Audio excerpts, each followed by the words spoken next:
Netizens, nag-aalala sa pagbubuntis ni Tony Fowler dahil kay Paye. Muli na naman ngang naging mainit ang ilang mga kaganapan sa latest episode ng reality show ng Toro Family na may pamagat na adjustment.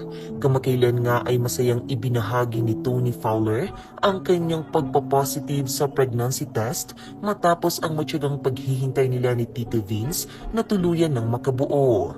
At ngayon ngang kumpirmado ng nagdadalang tao ang leader ng Toro Fam, mahigpit na pag-iingat ang ipinapayo ngayon ng mga netizens na nagmamahal kay Tony dahil hindi naman lingid sa kaalaman ng lahat na isang delikadong sitwasyon ang pagbubuntis sa parehong nagdadala at dinadala.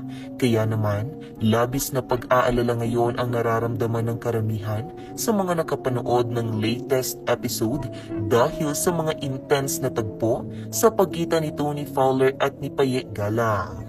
Dahil sa muli ay nagdulot na naman nga ng stress at problema si Paye Galang sa Toro Family, partikular na kay Mami Tony, dahilan upang makagawa ng hindi inaasahang bagay ang tumatayo nilang leader. Sa latest episode kasi ay binasag ni Mami Tony Fowler ang mga iPhone ni Paye matapos nitong mapuno dahil sa pagtulog na kung saan hawak-hawak nito ang cellphone at nakabukas pa. Kamakailan kasi ay nakatulugan ni Paye ang kanyang phone at hindi alam na naka-live pala ito sa TikTok.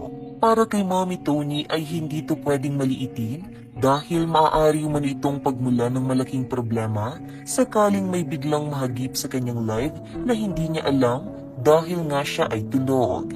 Pinagsabihan naman nila agad si Paye, ngunit tila wala itong pinakinggan at muling naulit ang pangyayari. Kaya naman bilang leksyon dito ay mismong si Mommy Tony ang bumasag ng kanyang mga cellphone sa harap nito.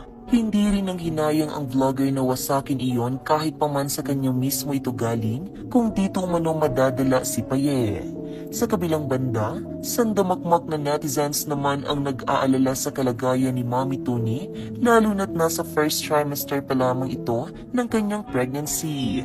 Hindi raw kasi maganda ang magiging dulot ng stress sa development ng kanyang baby lalo na sa unang 3 buwan ng kanyang pagbubuntis.